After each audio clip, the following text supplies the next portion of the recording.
What's up? Welcome back to my channel. My name is Lauren. I am your resident intuitive baddie. And I am nearing the end of my reading of the Starseed Oracle.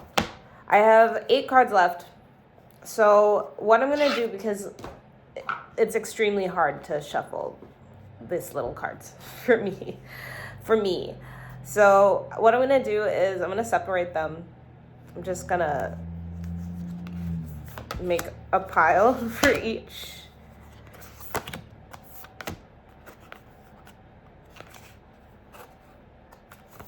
And then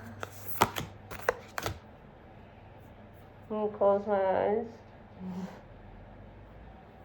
I'm going to wave my hand. And I'm going to choose one. Wow, I'm in the middle. But you know what? More of my hands on the second pile. So we're going to start with that. I have also been on a strict water cleanse. The past 24 hours, I'm getting up to go get a bottle of water.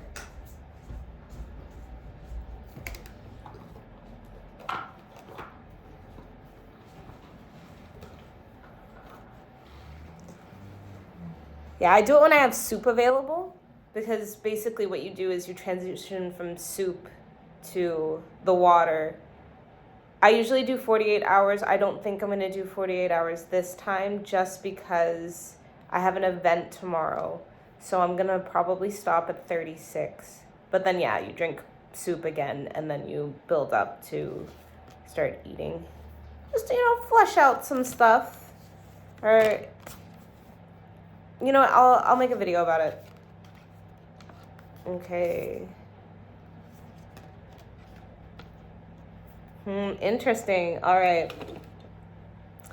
So we are going to start with the blue flame, spontaneous awakening, activation, integration, time.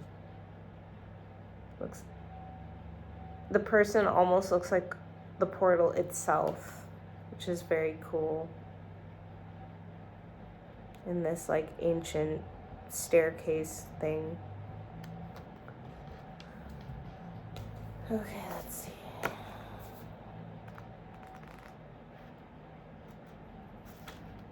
This is a card of awakening and energetic upgrades. Perhaps you're going through a period of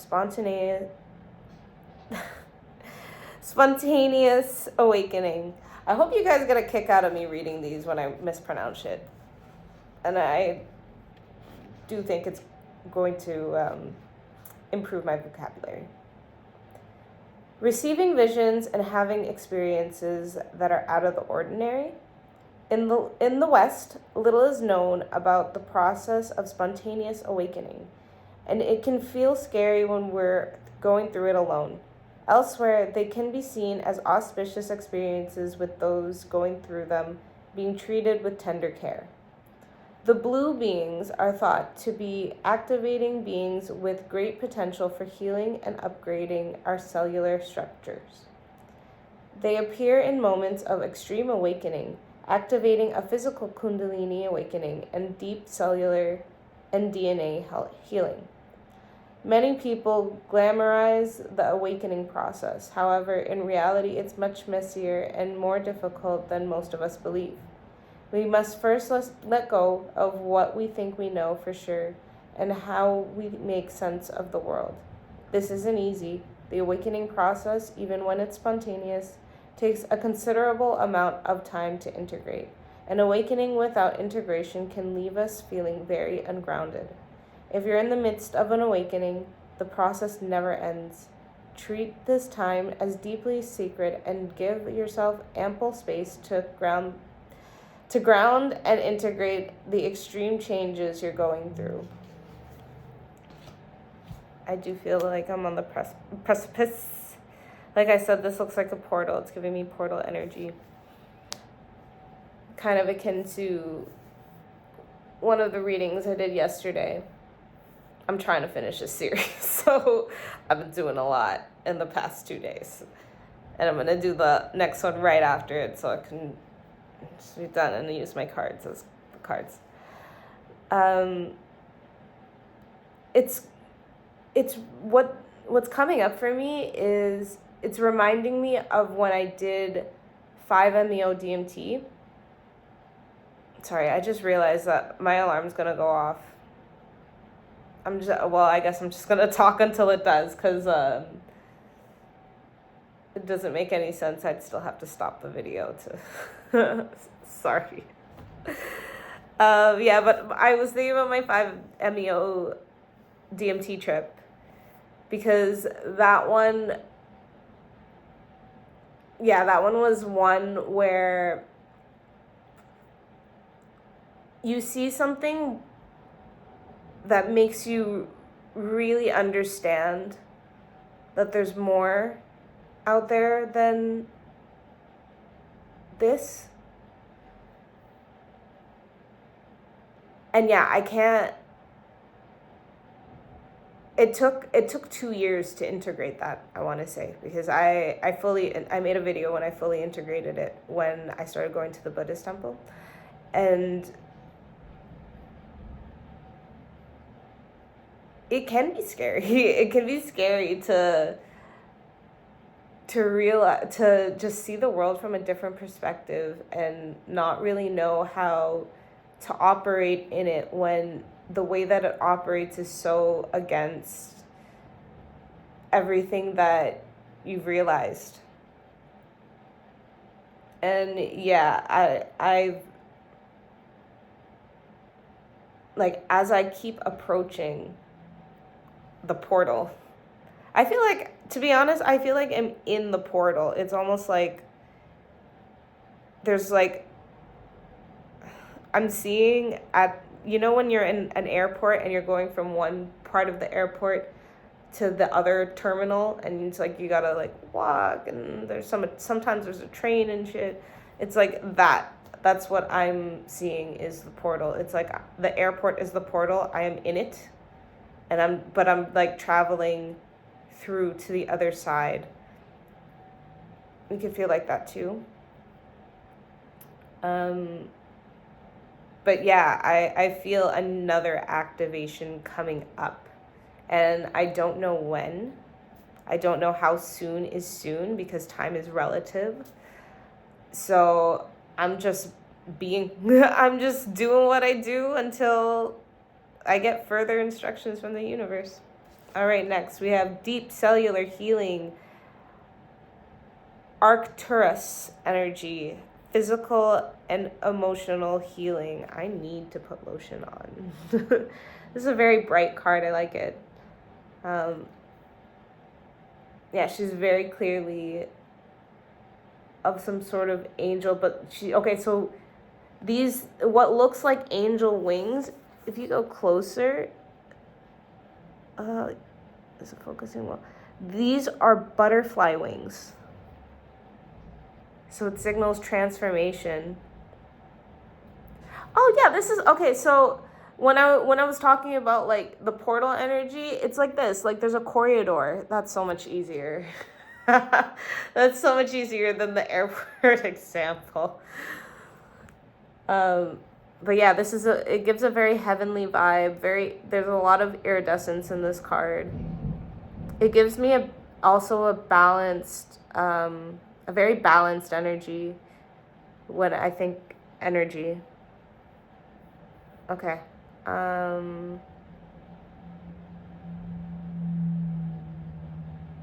Oh, and then there's like ocean vibes. These curves here they look like the ocean. There's so much. They do a lot of layering in some of these cards of symbolism. It's very fascinating.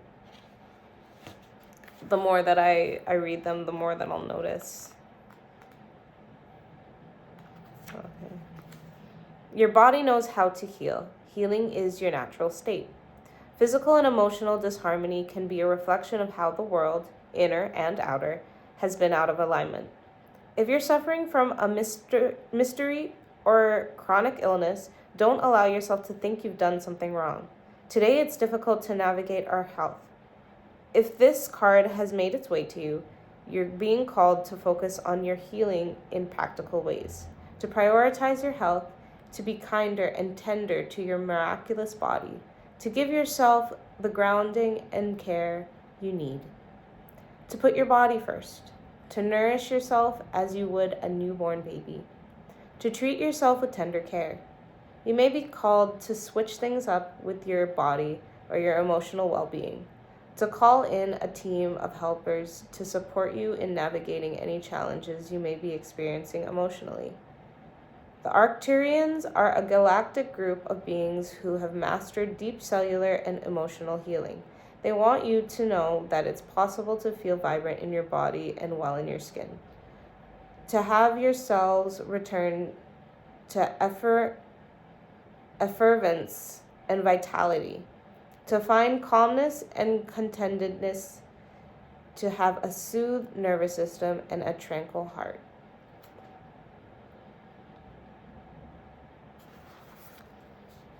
It just makes me think of my whole thing with lupus. I made a video. So, quick overview. When I was 21, I was diagnosed with lupus. It is something that runs on my dad's side of the family. My dad had it. I just never knew because it's one that can be controlled. It's an autoimmune disease, but it can be controlled. So I was taking something for the last 9 years, I guess, since then, and since the past fall, I actually stopped taking my medication. My doctor was like, well, because I had been inconsistent with it, so my doctor was like, oh, well, I mean, if you're being inconsistent with it, let's just see what happens if you stop taking it. Because I was taking a really low dose anyways. And so far, it's been fine. It's been probably 6 months officially.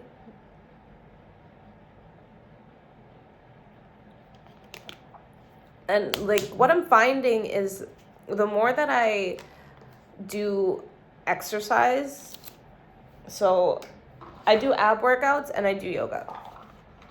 Just simple YouTube videos. Usually no more than 15, 20 minutes if it's yoga, but for workouts, typically 10 minutes. I just do it daily. But my point is, the more you do daily movement, it's your body does its thing to take care of itself. And I feel like there's something strong to do with your mindset as well, because I even think about when it happened, it was the time that I had gotten out of the emotionally abusive relationship. I think something sent me into a spiral somewhere near the fall, and that's when it's the symptoms started to come up. But yeah, it was high stress time, and then there was a lot of changes too. So I think it was just one of those things where, yeah, I have a strong belief that it's an emotional clog, I want to say, or an emotional overwhelm that triggers health problems. Anyways, I'm going to move on. Basically what I'm trying to say is that I think I've learned how to treat my body in such a way where I am healthy. And you know what? Even in terms of a cold, a regular flu, sickness, I haven't had one of those in almost a year as well. I just remember there kept being times that my daughter was sick and then I never got sick. And all I do is I clear my throat and I clear my nose. I just make sure that anytime that there's excess mucus, I just get rid of it right away, and then it never develops into anything more. So I don't know, that's for someone. Maybe there's somebody out there that feels they have a weak immune system. Part of it is mindset. Look into that. I'm learning about energy healing, so eventually I will talk more about that when I know more. Karmic relationships, Orion energy, polarity, soul growth, conflict. You got these two worlds. You got the two people, they're looking at each other. I want to say I see a bird beside this one. The one that looks to be... It looks female. I don't know if the other one is. It's ambiguous. Big word. Very beautiful imagery. The blue is giving throat chakra. It's giving communication. But it's communication card. Oh. The constellation Orion is thought by many to have been a place of great polarity and eventual unity. Some believe that many starseeds who were part of this cosmic history are incarnate on Earth now and are playing out karmic relationships from Orion times. Perhaps you're one of them. Polarity causes conflict of highlights separation. However, because of this, conflict can also result in unity and growth. Too many misunderstandings are caused when we don't open our heart and mind and see things from a different point of view. When we go into reactive second-guessing mode, instead of gathering the courage to open our hearts, we should admit that we have reacted because of our own wounding, then find mutual ground. We're all innocent children looking to be seen. You know I'm going to overthink the significance of that. We're all innocent children looking to be seen, understood, and cherished. It's much harder to grow closer through conflict than it is to grow further apart. And yet, that's the invitation of conflict. It's easy to react and take things personally. It's more challenging to see the innocence of all involved and find a way to grow closer through conflict. It's through relationships that we grow the most. How can you soften your heart and drop your defenses enough to see things from a different point of view? How can you see the innocence of all involved? How can you learn to see the similarities rather than the differences? So this is something that I actually really, really wholeheartedly believe in, and I have had such a hard time in getting other people to see, especially when I was in the end of my dance crew era, when the whole family thing kind of fell apart.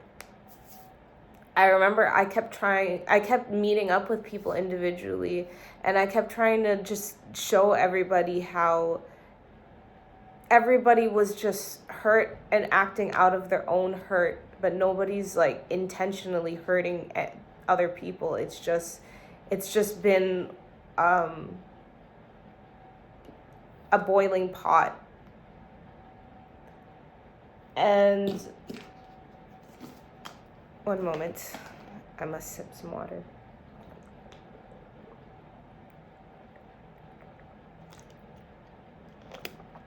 And you know, it was one of those. So I personally am now in a space where I don't try to force that on people anymore. Or yeah, I'm not one to try to convince people anymore. But that is how I try to deal with conflicts or try to look at conflicts it's uncomfortable, but at the end of the day, we all live from our own world, our own perspectives. So it's more likely, at least on a subconscious level, that it has nothing to do with me and it has everything to do with the other person, and that it's just one of those things where we just have to see the other person's point of view, and then like the card says, it's like we have to look at ourselves first and then find the common ground. So yeah, but it's like I can't force anybody into it. It's like if somebody comes to, like, somebody else has, what I've learned is that I have to allow the other people to want that on their own. I can't convince it out of anybody. And so I leave shit as it is. And then if it comes up in the future, then when the time is right, then that's just how it is. And this last card confirms it, because it's wait. It's not yet time. Things are being woven. I'm not even mad. In our fast, loud, reactive, comparative world, where an instant response is so often expected, and at times even a currency, it can feel almost impossible to take a breath, let alone give ourselves the space to rest, wait, and reset. We're so often in overdrive, expecting instantaneous results over and over again. And when guidance doesn't come at these extreme speeds, it can feel as though something's gone wrong. But often, we're not receiving guidance is guidance in itself. When you ask for guidance and don't receive it, it can often mean wait, it's not time yet. I'll show you this after. The details are being woven. Our challenge is to keep trusting when on the surface it appears that nothing is happening. To remember that no longer how long or bitter the winter, spring does always come. To remember that you don't need to solve all the world's problems in a single day, and perhaps they'll be better solved with some perspective and a good night's sleep. This card is your permission slip to slow down, to switch off and rest. You're being reminded to have patience and to trust the mystery of life, to trust things are being woven on your behalf. It may not be happening to the timeline you'd like, but if you gather up the patience, it will be orchestrated better than you can ever imagine. If you know, especially if you watched the last couple videos of these polls, I've been talking about this, and I've been talking about how I've let go of timing, because you really can't control it, and there's really no point in worrying about it. You just have to trust. You have to trust that everything's going to happen within the time that it needs to happen, and that the universe isn't going to let you fall. Confirmation. And I keep having this thing, or I keep running into stories or people who talk about being the last one sometimes. And I'm thinking about this one reader, Natija. I think she was picking up her boyfriend at the airport, and it was taking a really long amount of time. It's just like everybody else had gotten off the plane and she was starting to get nervous. But then eventually came out. And it's one of those things where I feel there's a collective of us who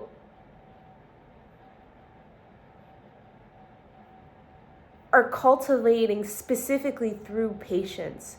And because of that, we wait longer, but the reward is bigger. And now I'm thinking about this other video from this Asian guy. I don't know what his name is. I want to say like Chris Yoon or something like that. But a lot of the content on his channel talks about how he says God, but the universe will make up for the time that you feel that you've lost, or the time you spent waiting, not that you lost this, and not that you're waiting either, the time that you felt you spent waiting, in how big the reward is. So that's part of what has been getting me through the waiting period, and really realizing that it's about getting yourself out of waiting by being present and living your life, doing things. So yeah, and it falls in line with this I think it's a quote by Neville Goddard, or it's one of Neville Goddard's concepts, but it keeps coming up. I've seen it in a couple different videos. I watched a video that included it yesterday, but it's about the bridge of incidents, and how the second that we set an intention for a manifestation, the bridge of incidents starts to form. But the problem is people give up before the bridge is fully formed, and they don't know how close they were. And it also falls in line with another concept that I've brought up in a few videos now, from Think and Grow Rich by Napoleon Hill. He follows the story about these miners who were digging and digging and digging and digging, and then eventually they stopped and they sold the mine. And the people who took over struck gold, like not very far off from where they stopped. And basically the moral of the story is keep going, because you never know how close you are. And it's like, if it's really something that you want, it shouldn't matter. Because once you get there, it's just going to erase the fact that you even waited for that time. Like, you're going to forget about all that time you waited, or it's just going to seem like a blip in your memory. So yeah, that's that spread. Stay tuned for the last one. I'm so excited to be done with this series. But this was a lot of fun, and yeah, reading from the book is a good practice for me. So even though I mess up, it's whatever. Improvement comes from practice. Anyways, I hope it resonated with you, and until next time, goodbye.